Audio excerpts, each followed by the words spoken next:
Chapter 40. You're impossible, Trixie. Bakit kailangan mong pagtakpan ang lalaking iyon? Nakalimutan mo na bang muntik ka na niyang napatay noon?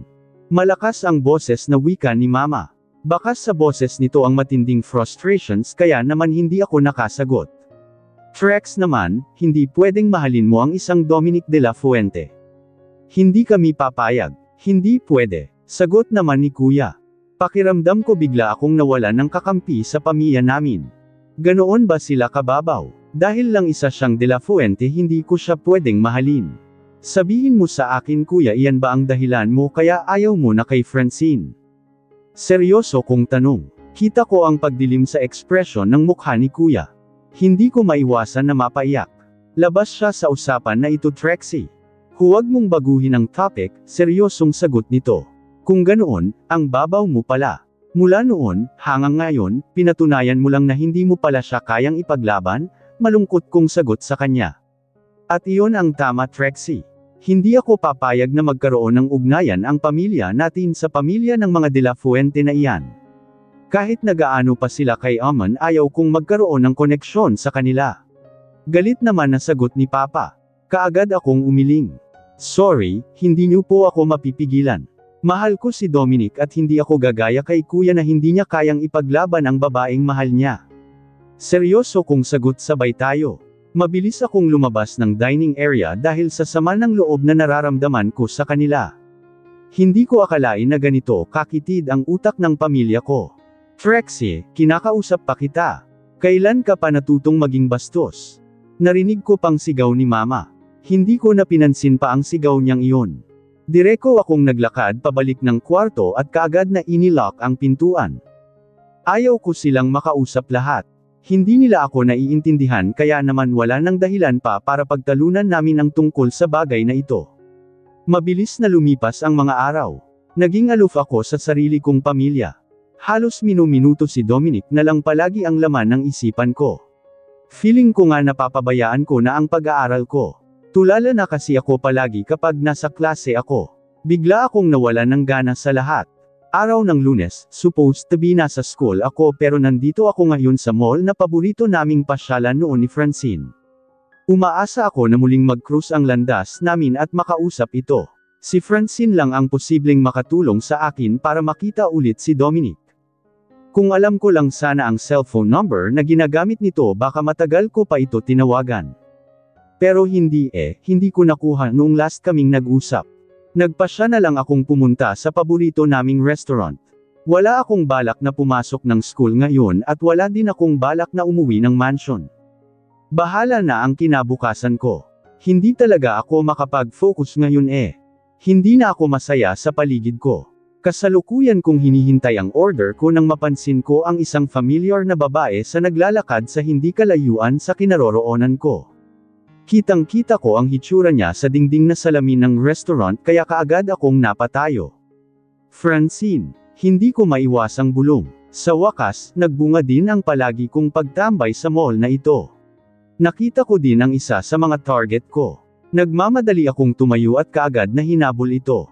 May mga kasama ito at mabagal lang naman ang paglalakad niya lalo na at may tulak-tulak na baby stroller ang dalawang kasama niya at si Francine naman ay may buhat-buhat na baby. Baby, ano niya ang batang karga niya? Hindi ko maiwasang bulong sa sarili ko. Kailan pa nahilig sa bata si Francine? Francine, hindi ko maiwasang tawag dito at nagmamadaling lumapit sa kanya. Kaagad naman itong huminto sa paglalakad at nilingan ako. Kita ko ang pagkagulat sa mukha nito nang mapansin ang presensya ko, Trixie. Nandito ka. Ang aga mo naman yata nagliwaliw. Wala ka bang pasok sa school? Sunod-sunod na tanong nito. Tinitigan ko ito bago napako ang tingin ko sa isa pang bata na natutulog sa baby stroller. Kung hindi ako nagkakamali, kambal ang kasama niyang dalawang bata. Sino sila? Hindi ko mapigil ang tanong. Kita ko ang biglang pagbabago ng templa sa mukha ni Francine dahil sa tanong kong iyon.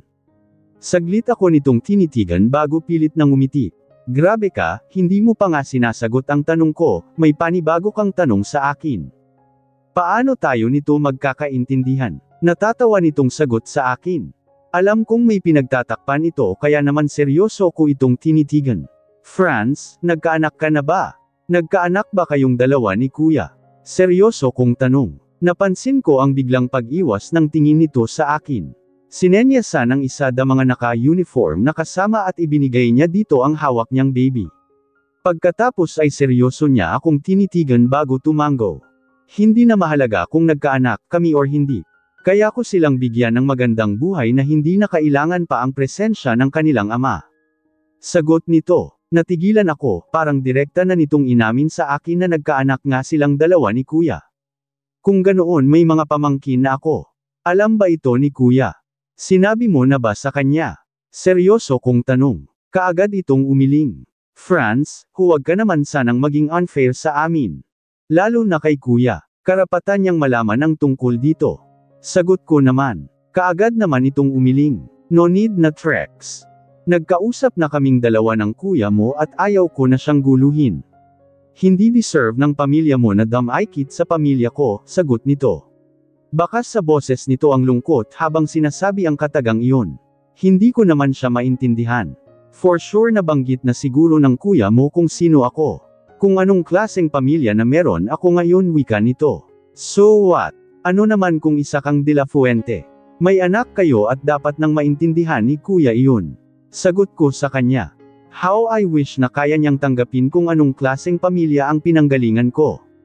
Trex, ni-reject na ako ng kuya mo. Ayaw niya sa akin dahil sa apelyido ko.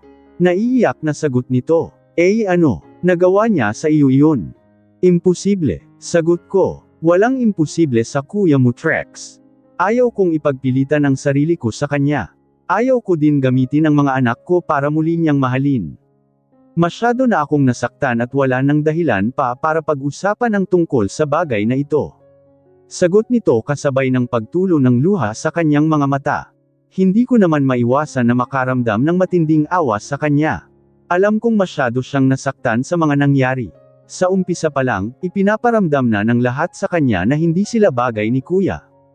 Itinakwil siya ng mga magulang ko noon at sino ba naman ako para ditahan siya ngayon.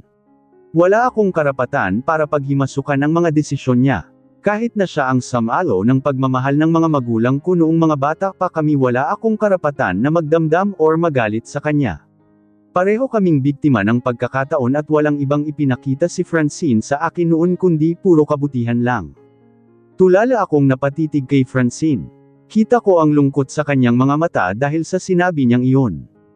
Kung ganoon ginive up na pala talaga siya ni kuya. Kaya pala hindi na siya palaging bukang bibig ni kuya ngayon. Tuluyan na siyang inayawan ng kapatid ko. Hindi na tayo katulad ng dati. Nasa proseso pa lang ako ng tuluyang paglimot sa kanya kaya sana huwag mo na siyang banggitin pa sa akin. Malungkot na wika nito kasabay ng simpleng pagpunas ng luha sa kanyang mga mata. Alam mo, kung alam ko lang na muli akong masasaktan sa pag-uwi kong ito ng Pilipinas, sana hindi na lang ako nagbalik. Nanatili na lang sana ako sa Netherlands kasama ang mga anak ko, muling wika nito. Hindi ko maiwasang maluha. Kaya pala hindi namin siya mahanap-hanap noon dahil lumabas pala siya ng bansa. Sa mga salitang pinapakawalan niya ngayon, ramdam ko ang lungkot sa boses niya. Ano ang ginawa ng kapatid ko?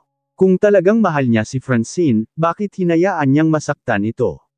Sorry. Hindi ko alam na ganito na pala kalalim ang namagitan sa inyong dalawa ng kapatid ko.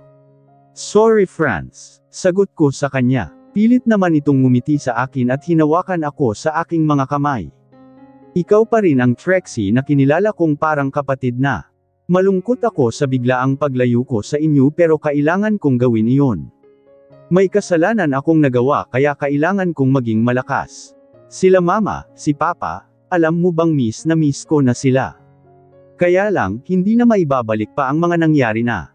Wala na akong mukha na may haharap sa kanila Trex, wika nito kasabay ng muling pagtulo ng luha sa kanyang mga mata. Malungkot din ako sa biglaan mong pagkawala Franz. Parang kapatid na kita Hindi man lang kita nadamayan sa mga nangyari sa iyo noon. Wala ako sa tabi mo noong mga sandaling kailangan mo ako. Sagot ko sa kanya. Kaagad itong umiling. Ganoon talaga siguro ang buhay. Hindi lahat ng gusto natin makukuha natin. Hindi natin pwedeng kontrolin ang pagkakataon. Kung ano man ang nangyari sa buhay ko ngayon, masaya ako dahil may mga anak ako, pilit ang ngiting wika nito. Wala ka bang balak na sabihin kay kuya ang tungkol dito? Baka kapag malaman niya na nagkaanak kayo, magbago ang isip niya, muling wika ko sa kanya. Umaasa ako na magkakaroon ako ng positive na response mula sa kanya. Kaagad itong umiling. Sa nasabi ko na kanina, ayaw kong gamitin ang mga anak ko para muli siyang bumalik sa akin. Tanggap ko na sa sarili ko na hindi siya para sa akin. Umaasa ako na kung ano man ang nakita at napag-usapan natin ngayon huwag mo nang ipagsabi sa kanila. Makakaasa ba ako, Trex? Seryoso nitong wika. Nag-aalangan akong tumango. Of course, kung ano ang gusto mo susundin ko. Pero sa isang kondisyon, hayaan mo akong makita at madalaw ang mga pamangkin ko. Nakangiti kong sagot sa kanya. Hindi ito nakasagot. Kita ko ang pag-aalinlangan sa mukha nito. Mukhang hindi ito pabor sa huling sinabi ko. Don't worry, mag-iingat ako. Nasa tamang edad na ako para umalis-alis ng mansion. Magiging sekreto sa lahat ang gagawin kong pagdalaw sa mga pamangkin ko. Igagalang ko ang lahat ng desisyon mo, Franz, basta pagbigyan mo lang ako. Mga pamangkin ko ang mga cute na babies na iyan at gusto ko din silang maalagaan, pangungumbinsi ko sa kanya. Tinitigan ako nito bago dahan-dahan na tumango. Sure kung iyan ang gusto mo, may magagawa pa ba ako? Much better nga na makikilala ka bilang tiyahin ng mga anak ko. Para naman mas lalong lumawak ang mundo nila, nakangiti nitong sagot sa akin. Masaya ako sa pagpayag na iyon ni Francine. Kailangan kong sumang-ayon sa lahat gusto niya kung gusto kong mapalapit kay Dominic. Napag-alaman ko din na Kobe at Butter ang ipinangalan niya sa kambal. Simpleng mga pangalan pero kay sarap bigkasan. Pinayagan na din ako ni Francine na isa-isa silang hawakan at halikan. Hindi ko nga lang sila malero dahil parehong tulog na sa kani-kanilang mga baby stroller. Ano kaya ang maging reaksyon ni Kuya kapag malaman niyang nagkaanak silang dalawa ni Francine? Matutuwa kaya siya? Gagawa na kaya siya ng paraan para muling bumalik sa kanya si Francine? Ewan, bahala na siya. Kasalanan niya naman inayawan niya na si Francine at ayaw ko ng paghimasukan pa kung ano man ang gusto niyang gawin sa buhay niya. Hindi ko napakikialaman pa ang problema nilang dalawa ni Kuya Charles. Bahala na silang umayos noon dahil may sarili din akong problema. Para makapag-usap pa kaming dalawa niyaya ko na siya sa paborito naming restaurant. Kaagad naman itong pumayag na siyang ikinatuwa ko. Ano nga pala ang feeling noong nalaman mo na isa kang De La Fuente? Tanong ko pa dito habang hinihintay namin ang iba pa naming order na pagkain. Kaagad na gumuhit ang matamis ng ngiti sa labi nito bago sumagot. Heto, buhay prinsesa. Hindi ko na kailangan pang kumayod para mamuhay ng masagana. Nakangiti nitong sagot. Bakas ang pagbibiro sa boses nito kaya hindi ko maiwasang ang matawa. Sa wakas, mukhang bumalik na ang dating Francine. Ang babaeng halos ituring ko ng kapatid at kabiruan. Talaga, sa bagay, mayaman naman ang mga De La Fuente. Hindi ko nga maintindihan kung bakit ayaw nila mama at papa sa aplidong iyan Diretsahan kong sagot. Huli na nang ma-realize ko na hindi ko dapat banggitin sa harap niya ang tungkol sa bagay na iyon. Mabuti na lang at mukhang hindi naman ito na-offend sa sinabi ko. Gayunpaman kailangan kong mag-ingat sa mga salitang lumalabas sa bibig ko. Ayaw ko nang lalo pang dagdagan ng sugat sa puso nito. Ano mo nga pala si Dominic? Kapatid mo siya. Kunwari casual kong tanong sa kanya. Wala lang, gusto ko talagang malaman ang whereabouts ni Dominic. Ang hirap niya kasi talagang hajilapan. Anak siya ng namayapa ko ng kapatid. Bale pamangkin ko siya, sagot nito sa akin.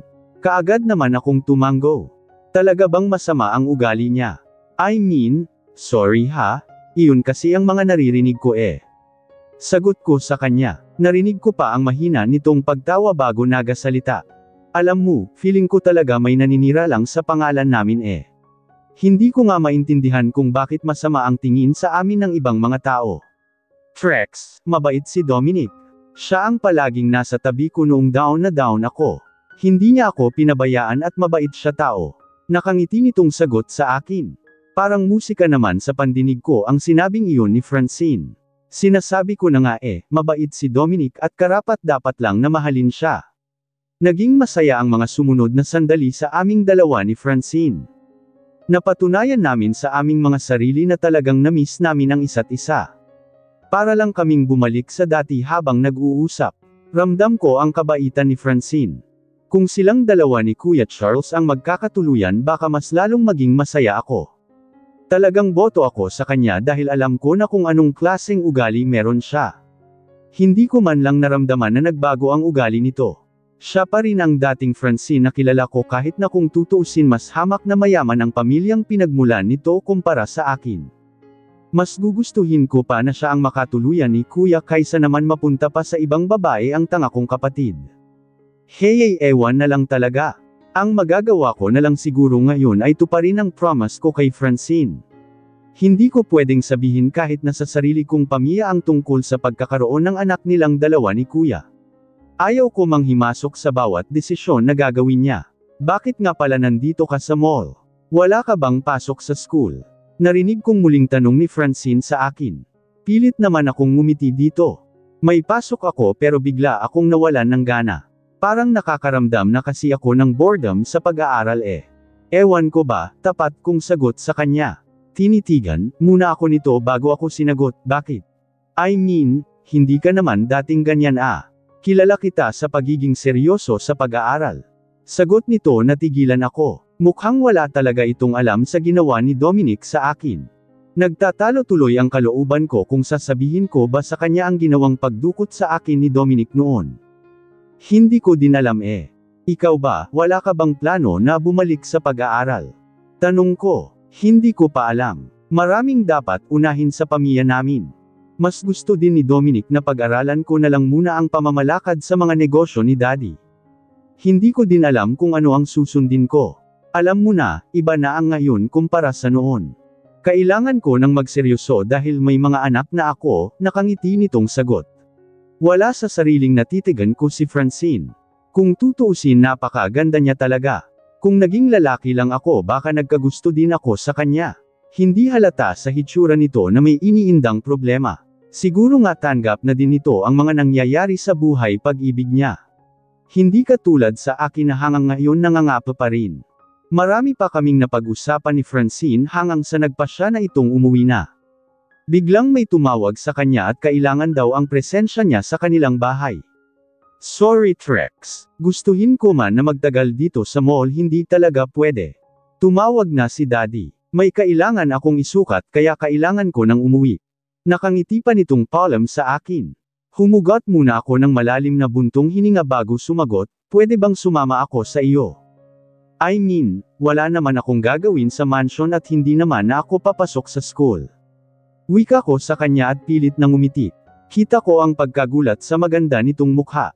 Are you sure? I mean hindi na natuloy ang sasabihin nito nang putulin ko iyon. Bakit ayaw mo ba? Hindi ba ako welcome sa lugar kung saan ka na nakatira ngayon? 11 tanong ko. Nilakipan ko pa na parang nagtatampo ang boses ko para mas convincing. Ha? Hindi naman sa ganoon. Nagulat lang ako. Baka kasi hinahanap ka na sa inyo eh.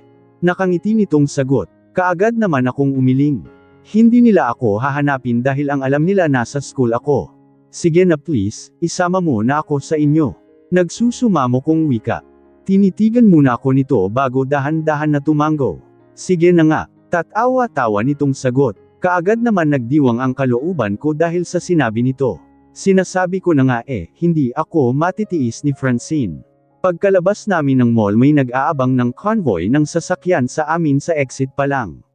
Ngayon ko lang higit na napatunayan na kasama na sa high-profile na tao dito sa Pilipinas si Francine. Mamahalin ang kotse na sinakyan namin at may nakabuntot pang mga bodyguards.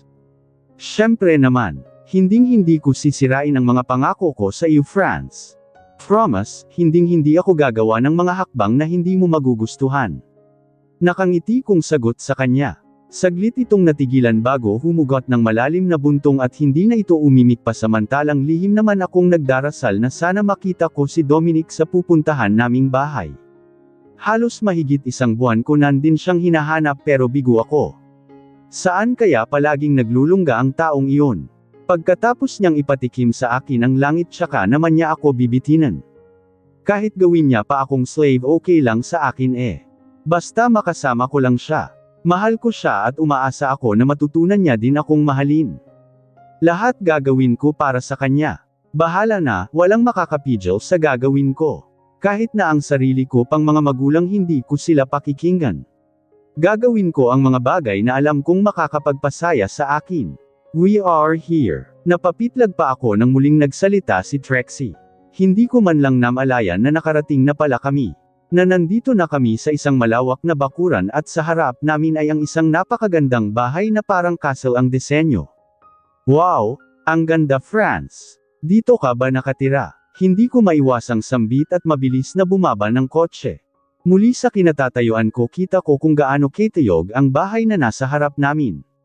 Ni sa hinagap hindi ko akalain na may ganitong disenyo ng bahay na nag-e-exist dito sa Pilipinas. Private residence namin ito. Ikaw pa lang yata ang bisita na dinala ko dito. Off limits kasi sa bisita ang lugar na ito.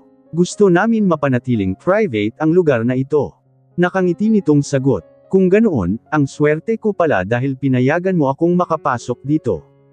Natutuwa akong sagot. Narinig ko pa ang mahina nitong pagtawa bago sumagot. Hindi ka naiba sa akin para pagdamutan kita, natatawa nitong wika. Hindi ko naman maiwasan na mapangiti.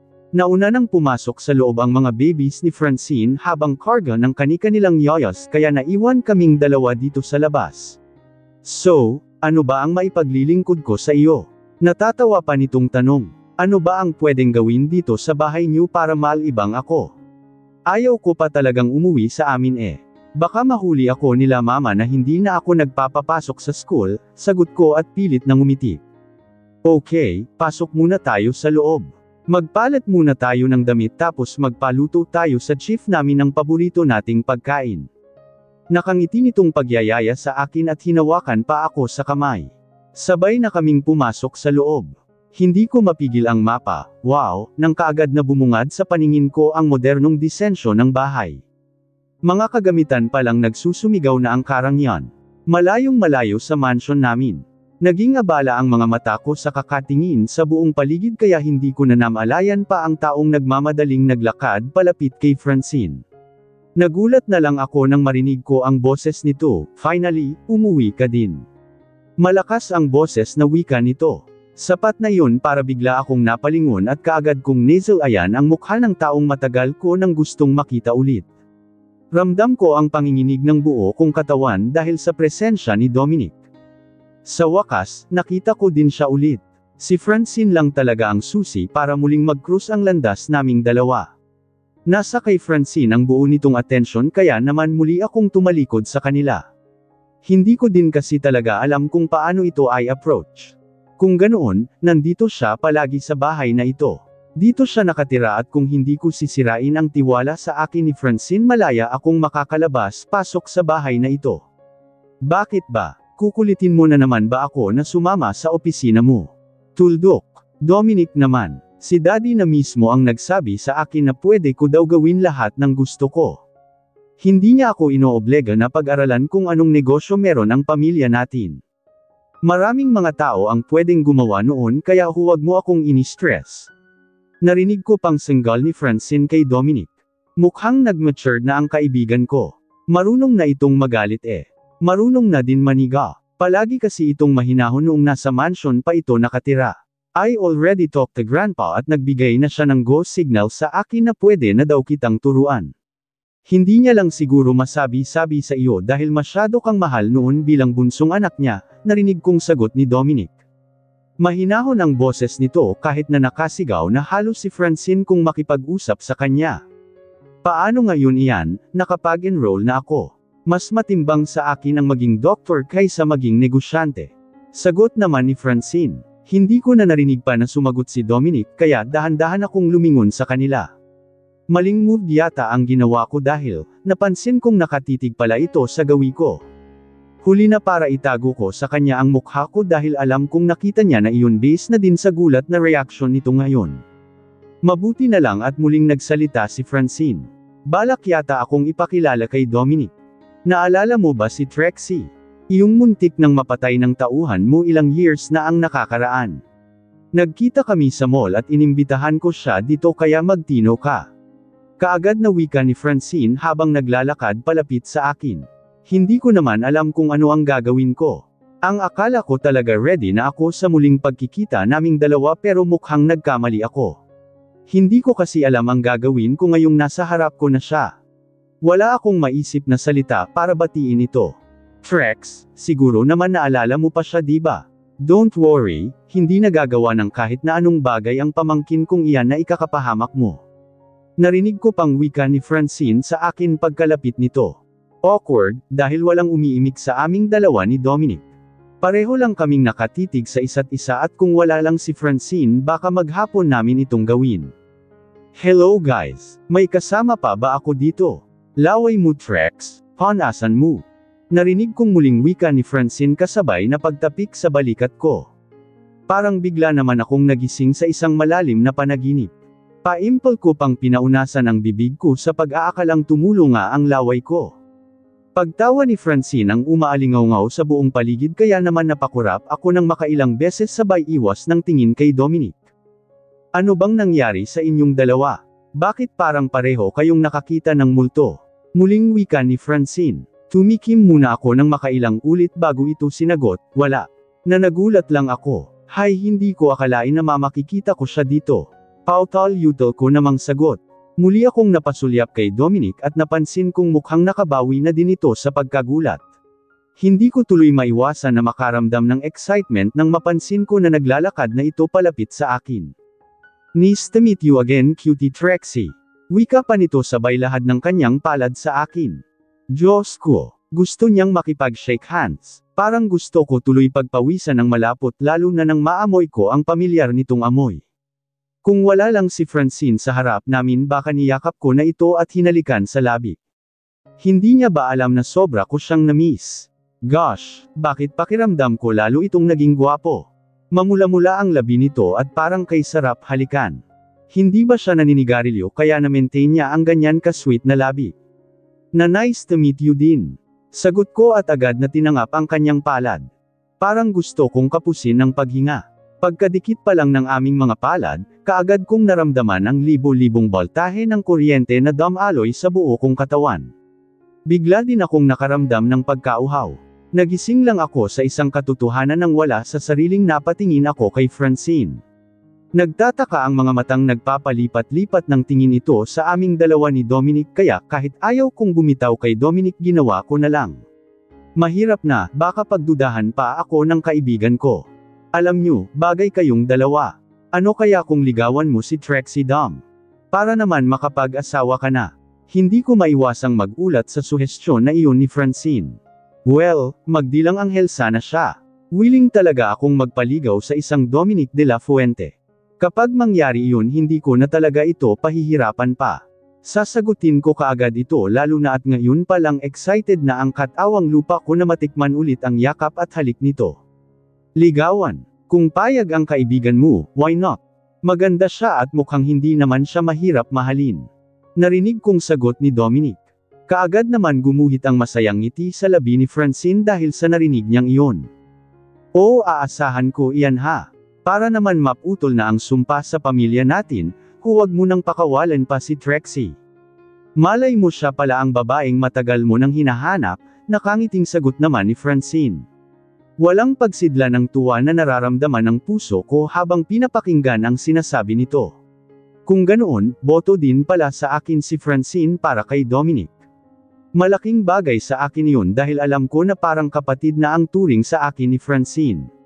Siguro naman, hindi gagawa ng mga bagay si Dominic na masasaktan ako diba? Sige, umpisahan nyo na ang magligawan. Check ko lang ang mga babies ko, palem ni Francine. Hind na nga nito hinintay pa ang sagot ko dahil mabilis na itong tumalikod at umakyat ng hagdan. Nasa second floor ang nursery room at naiwan kaming dalawa ni Dominic na hindi inaalis ang tingin sa isa't isa. Ngayong nandito na sa harap ko si Dominic hindi ko tuloy alam kung paano kumilos sa harap niya. Akala ko talaga ready na ako sa muling pagkikita naming dalawa pero mukhang nagkamali ako. So, what are you doing here? Seryoso nitong tanong sa akin kasabay na pagtalikod nito. Humakbang pa ito ng makailang ulit kaya wala sa sariling sinundan ko. Paparang magkapatid na ang turingan naming dalawa ni Francine kaya hindi naman siguro nakakapagtakta kung bakit nandito ako diba? Sagot ko naman sa kanya. Pinilit ko talagang gumamit ng pinakakaswal na tinig ng boses para hindi nito mahalatang kinakabahan ako. Hindi ko nabanggit sa kanya kung ano man ang mga nangyari sa atin pero hindi kita pipigilan kung gusto mong sabihin sa kanya, malamig nitong sagot. Hindi naman ako nakaimik. Hindi ko din talaga alam kung paano umpisahang sabihin sa kanya kung ano ang gusto ko. Parang nakikipag-usap lang ito sa isang estranggero. Oo, napansin kong nagulat ito pagkakita sa akin pero wala akong nararamdamang tuwa or excitement sa mga mata nito habang nakatitig ito sa akin kanina. Trip lang ba ang ginawa niyang pagkidnap sa akin noon? Kinuha niya ang virginity ko pero bakit parang iba na siya ngayon? Bakit parang hindi na siya interesado na magkaroon ng anak sa akin? Huwag kang mag-alala. Wala akong plano na banggitin sa kanya ang tungkol sa ginawa mo.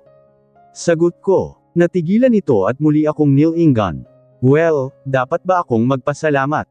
Ano ang gusto mo? Granting na halos kapatid na ang turingan niyo ni Francine, pero hindi ka dapat nagpupunta sa lugar kung saan alam mong posibleng nandoon ako.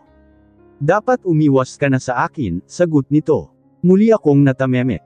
By the way, nandito ka na rin lang, ito na din siguro ang chance ko para tanungin ka kung ano ang gusto mo. Ini-expect ko na magpa-file ng kaso ang pamilya mo dahil sa ginawa ko pero wala akong narinig tungkol sa bagay na iyon.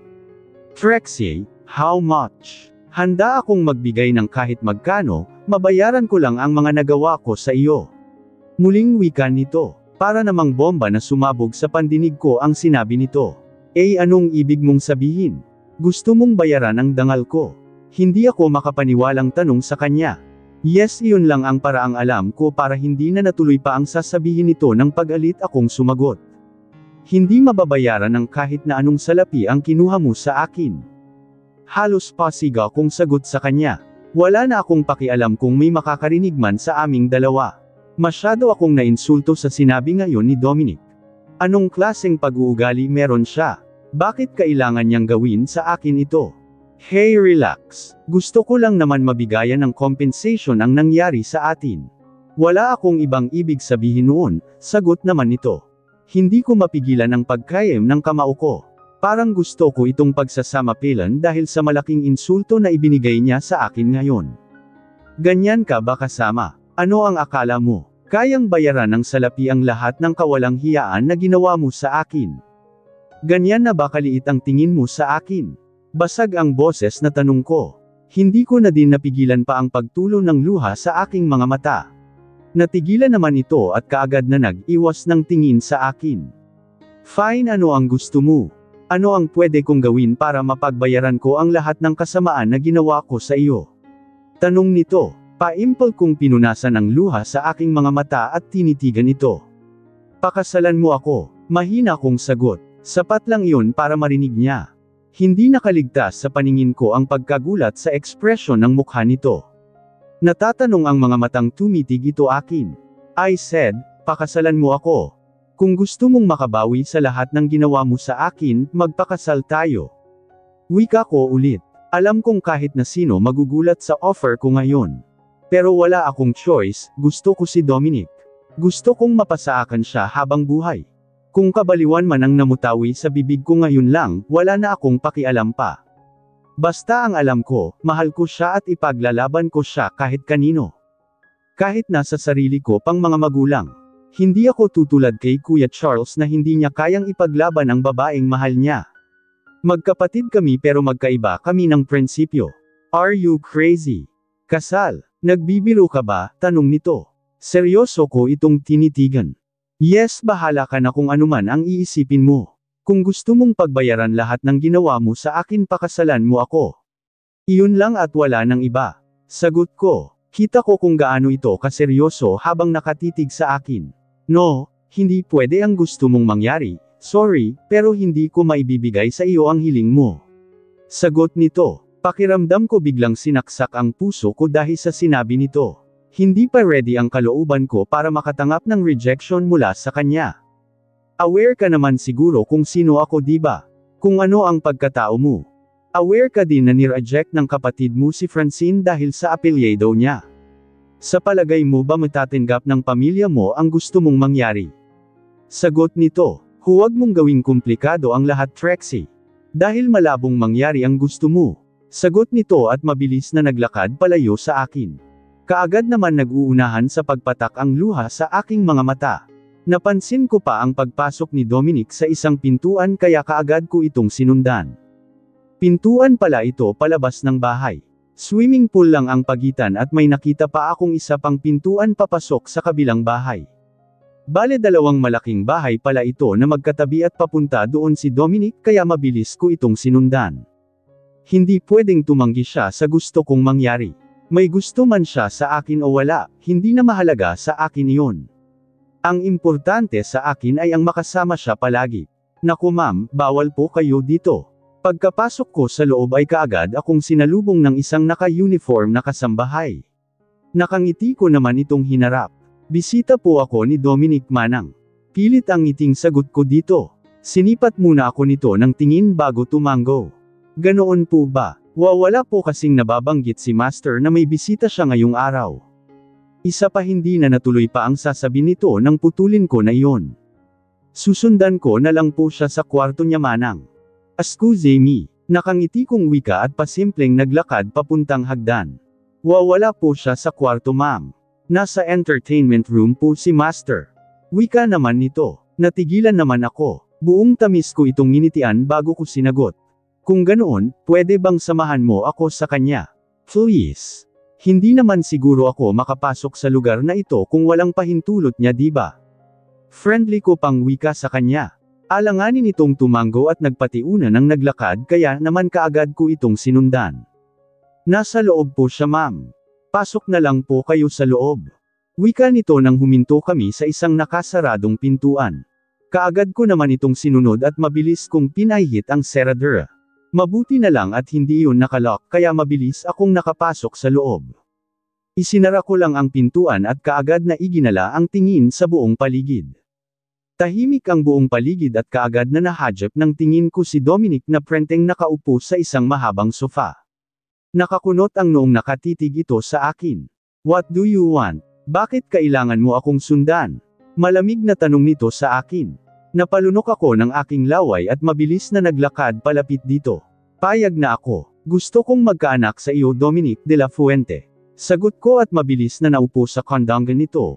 Wala na akong pakialam pa kung ano man ang iisipin niya sa akin. Ang importante lang sa akin ngayon ay ang masunod kung ano ang kagustuhan ng katawan ko. Hindi ko alam kung kanino ko nakuha ang lakas ng loob ko para kumandang kay Dominic. Pero isa lang ang gusto ko sa ngayon, gusto kong maramdaman ang presensya nito. What are you doing? Alam mo ba kung ano ang ginagawa mo ngayon Trixie? Wika nito. Kita ko ang sunod-sunod na paglunok nito ng kanyang sariling laway at ang pag-alaw ng kanyang Adam's apple. Palatandaan na apektado ito sa ginawa kong pagkandong sa kanya. Bakit? Apektado ka ba? Binibigyan na kita ng laya para gawin lahat ng gusto mong gawin sa akin. Malanding sagot ko sa kanya. Wala akong idea kung paano mangakit ng lalaki pero gagamitin ko ang alindog ko ngayon para makuha ko kung ano ang gusto ko. Trixie, please huwag kang gumawa ng kahit na anong bagay na pagsisisihan mo bandang huli. Umalis ka na dito hanggat kaya ko pang pigilan ang sarili ko. Sagot naman nito. Ramdam ko ang pagpipigil nito kaya kaagad akong nagkaroon ng kumpiyansa sa sarili ko na kaya ko palang akitin ng isang Dominic de la Fuente. Bakit ka magpipigil gayong ako na mismo ang lumapit sa iyo? Halikan mo ako Dom. Gawin mo ulit sa akin ang ginawa mo sa akin noong dinukot mo ako. Malandi kong wika at ako na mismo ang kusang humalik sa labi nito. Bahala na. Ayaw kong magsayang ng oras. Kung ano man ang mangyari sa aming dalawa ngayon, hinding-hindi ko pagsisihan. Ginamit ko ang kaunting natutunan ko sa kanya kung paano humalik. Hindi ito umiimik at hindi din ito tumutugon pero hindi ako nawalan ng pag-asa. Patuloy lang ako sa aking ginagawa at dahil nakakandong ako sa kanya, ikiniskis ko pa ang puweten ko sa kanyang harapan. Umaasa ako na sa ganoong paraan unti-unti kong mabubuhay ang kanyang pagnanasa. Mukhang effective naman ang ginawa kong iyon dahil kaagad kong naramdaman ang pagtugon ng halik nito sa akin at mahigpit akong niyapos. Dahil doon, kaagad akong nakaramdam ng tuwa. Are you sure gusto mo ito? Pues ibibigay ko kung ano ang gusto mo. Total naman, ikaw na mismo ang lumapit. Sino ba naman ako para tanggihan ka Trixie? Anas nito ng saglit na pinakawalan ang labi ko. Tinitigan pa ako nito at kita ko ang naglalagablab na pagnanasa sa kanyang mga mata. Hindi ko mapigil ang mapangiti. Of course, gustong-gusto ko. Tama ka. Nakaka-addict ang ginawa mo sa akin noon. Hindi mawala-wala sa isipan ko at gustong kong gawin mo ulit sa akin iyon, Dom. Malanding sagot ko bago nito muling sinibasib ng halik ang labi ko. Ready? Nakangisi nitong tanong. Kaagad naman akong tumanggo kaya naman kaagad nitong ipinwesto ang kanyang katawan sa akin. Ramdam ko ang pagkiskas ng pagkalalaki nito sa bakana ng aking pagkababae bago niya iyon dahan-dahan na ibinon. Kaagad naman akong napaungol sa sarap. Lumipas pa ang ilang sandali at tuluyan nang muling nag-isa ang aming mga katawan. Walang pagsisisi na nagpaangkin ako ng paulit-ulit sa lalaking mahal ko. Kung ito ang paraan para matutunan niya din akong mahalin, handa akong sumugal. Ang importante, masaya ako sa piling niya at gagawin ko ang lahat para maging akin siya ng tuluyan.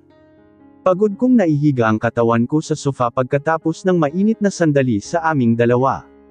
Pakiramdam ko naubos ang lakas ko gayong wala naman akong ginawa kundi ang tumihaya at umungol. Hindi ka ba hahanapin sa inyo? Muli akong napatitig kay Dominic nang magsalita ito.